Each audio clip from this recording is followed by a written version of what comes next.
لعيبه رجاله، شرفتونا، عملتوا افضل اداء لمنتخب مصر في التاريخ. منتخب مصر رسميا بيخسر من الحكم الفرنسي الفاجر فرانسوا ليتسكير. ايوه والله زي ما بقول لك كده يا جماعه، كميه الفجر التحكيمي اللي شفناها في الحكم ده وفي المباراه. ده الارجنتين لعبت ب 13 لاعب، ما لعبتش ب 12. والله اللي كان ناقصه ان هو يخلع التيشيرت بتاعه ويلبس تيشيرت الارجنتين، بس هو دي اللي ناقصاه، اخلع تيشيرت بتاع الحكم والبس تيشيرت الارجنتين. والله البطوله دي موجهه توجيه ما طبيعي. يا جماعه احنا مش لعبنا الارجنتين، احنا فشخنا الارجنتين وفي نفس الوقت سيبنا الارجنتين بقى جالنا الحكم. يعني لعبنا الارجنتين في الشوط الاول، رحنا بعد كده في الشوط الثاني لعبنا الحكم، بقى لعبنا الحكم، قلبنا على الحكم. يا جماعه احنا عملنا كل حاجه في الكوره، مرتدات، كور هنا وكور هنا، كل اللعيبه هرت نفسها. هيثم حسن ده يا جماعه مش طبيعي. لكن احنا هنعمل ايه؟ يعني انت لما تكون بتلعب خلاص اتظلمت، انت معروف ان انت هتخسر بسبب الحكم، معروفه. انت عملت كل حاجه في الكوره، انت بص فشخت الواقع حرفيا، خلت منتخب الارجنتين رجليهم كانت بتعمل كده منك. ايوه والله انت خلت منتخب الارجنتين رجليهم كانت بتعمل كده منك. كل شويه ميسي يبص على الوقت، كل شويه ميسي يبص على الوقت، لكن خلاص بعد كده هي اتعرفت. باينه 120 مليون عارف ان الكره دي من الحكم، عارف ان المباراه دي مباراه الحكم فرانسوا ليتسكير، دي تتحط في التاريخ خلاص. منتخب مصر ما خسرش من منتخب الارجنتين، منتخب الارجنتين ما جاش، احنا اللي خليناهم هو ما جاش. منتخب مصر عمل كل حاجه في الكوره، اللعيبه شرفتنا. شوبير تاريخي من رابع حارس في تاريخ كاس العالم يصد ضربتين جزاء في بطوله واحده. شوبير عمل ماتش تاريخي، كل لعيبه عملت ماتش تاريخي. لكن للاسف لما تبقى البطوله موجهه، انت مهما تعمل خلاص انت لا حول ليك ولا قوه. لكن هنقول ايه؟ حسبي الله ونعم الوكيل. الحكم اللي خلى 120 مليون واحد مش قادر يتكلم. ايوه والله يا جماعه، الهدف الثاني والثالث بعد ما جه احنا مش قادرين نتكلم، خلاص قعدنا كده على قهوه ساكتين، مفيش كلام نقوله. هنقول ايه بس غير حسبي الله ونعم الوكيل في الحكم؟ ضربه جزاء مش ضربه جزاء. عايزين تطلعوا مصر، طلعتوا مصر خلاص. عايزين تطلعوا مصر، خلاص طلعتوا مصر. عايزين تطلعوا كابتن حسام حسن عشان التصريحات اللي قالها دي امبارح، خلاص. انا بالنسبه لي يقول التصريحات دي ومش عايز كاس العالم. انا بالنسبه لي كده انا خدت كاس العالم من غير ما اخده. هتقول لي ازاي؟ اقول لك والله انا بالنسبه لي خدت كاس العالم من غير ما اخده، عملت اداء مشرف. انا خسرت بسبب الحكم، ما خسرتش بسبب ان الارجنتين افضل مني. انا كنت افضل من الارجنتين كسبتني بسبب الحكم، مش الارجنتين عشان افضل مني، لا انا كنت افضل منهم، كنت دايس عليهم طول الماتش، كنت راعبهم طول الماتش، ما كانش عندهم دفاع طول الماتش. لكن للاسف احنا هنعمل ايه؟ لما تكون البطوله موجهه خلاص انت مالكش حول ولا قوه. هيثم حسن خد اللعيبه من اول الخط بتاعنا، خد اللعيبه من عند شوبير لحد الخط بتاعهم تسلل او حسبها فاول. والكره الفاول اللي اتحسبت ولغى فيها الهدف الثاني لمنتخب مصر اللي اتلغى ده بسبب مروان عطيه. طب ما هي الكوره اللي جت لمحمد صلاح وجت ضربه جزاء في اخر حاجه، ليه ما حسبتهاش؟ ما انت نفس الحكم يا جماعه، ما هو نفس الحكم. ليه بس يعني انا عايز افهم، هو لا بس ليه يعني لما تبقى انت بتلعب كويس خلاص يا جماعه الكوره بتروح للي يلعب، مش للي يدفع، او ما تروحش لميسي. ما هو ميسي واخد 8 بلندور بسبب كده، واخد 8 بلندور بسبب كده. كريستيانو رونالدو قالها، قال لك انا بالنسبه لي طلعت، بس انا فخور بنفسي لان انا مش انا اللي طلعت. بالنسبه للبرتغال هي طلعت بسبب ادائها كان وحش، لكن احنا لا، ده احنا كنا بناكل اي فريق، كنا واكلين الاخضر واليابس، واخدين كل ماتش على قد الماتش بتاعه، اللعيبه عامله كل اللي عليها. لكن هنقول ايه بس؟ مفيش كلام تقدر تقوله يا جماعه من كميه القهره ان منتخبك كان كويس ومنتخبك يستحق، وبسبب الحكم انت طلعت. يعني انت عارف انا دلوقتي لو مثلا خسرت بسبب الارجنتين افضل مني عادي، انا مبسوط، وكابتن حسام حسن عمل انجاز وده ما حدش يقدر ينكره، عمل انجاز غصب عن عين التخين. لكن انا دلوقتي لما طلعت بسبب حكم انا زعلان يا جماعه، ما انا المفروض ان انا اللي صاعد دلوقتي، المفروض ان انا اللي فرحان دلوقتي. لكن ان انتوا تعملوا فينا احنا كده، اللعيبه غلطانه، لعيبه منتخب مصر غلطانه، حسام حسن غلطان، ده كله غلطان، محمد صلاح غلطان.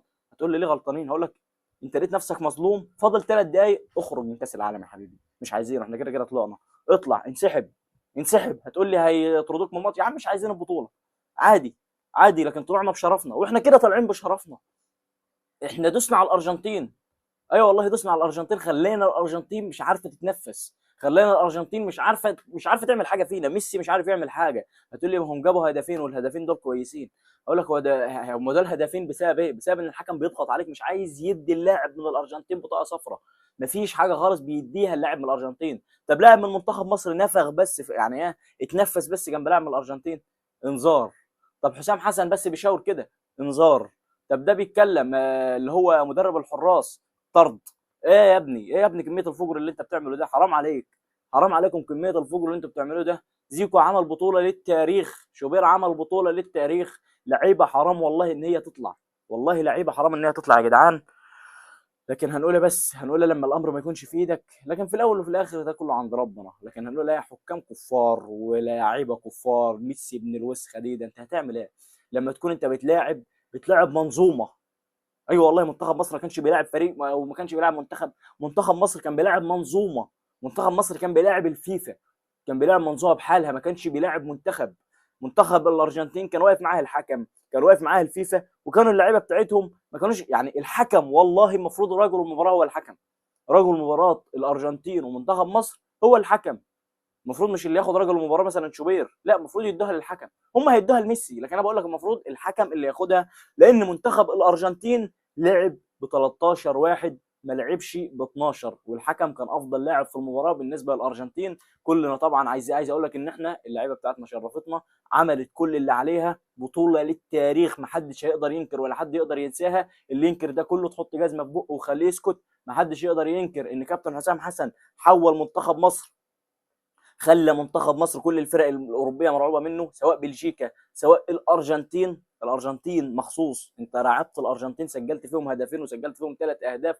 الهدف اللي اتلغى وهو ما فيهوش اي حاجه، هدف اتلغى، ده كله يخليك تعرف ان انت لازم تتشرف بمنتخب بلادك. منتخب مصر اثبت لنا ان هو افضل منتخب افريقي، مستنيين من كابتن حسام حسن كتير قوي، ودي مش اخر بطوله كاس العالم ان شاء الله، والبطوله الجايه ما نضيعش. لكن ايه اللي عمر مرموش عمله ده؟ خد الكوره من قدام محمد صلاح وبصاها هو. يعني انت هتبصي احسن من محمد صلاح؟ طب انت لا خدتها من قدام محمد صلاح يعني، ما اخدتها ليه من قدام محمد صلاح؟ مش فاهم يعني. انت اطلع يا باشا ومحمد صلاح هيديها لك، انت المهاجم جاي تاخدها من قدام محمد صلاح وتجري؟ طب سيبها لمحمد صلاح وهاجم انت، ومحمد صلاح هيديها لك.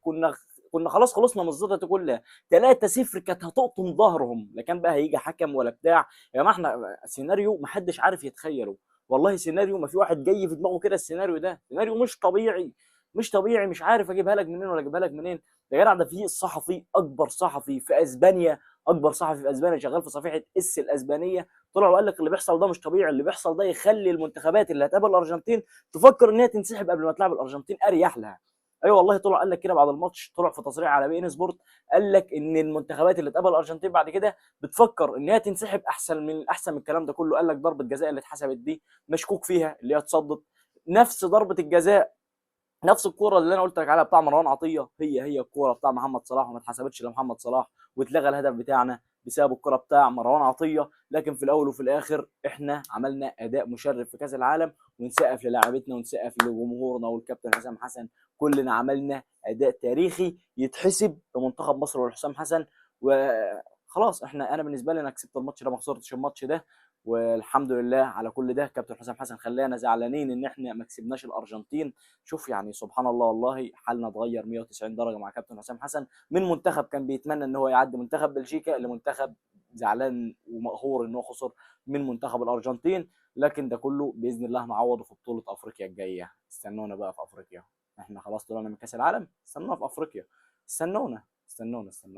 لكن لو وصلت معايا لحد هنا ما تنساش تشترك في القناه وتعمل لايك وتصلي على سيدنا محمد عليه افضل الصلاه والسلام. استناني بكره في حلقه جديده باذن الله، وعايز اقول لك ما تزعلش، منتخبك قدم اداء مشرف. السلام عليكم.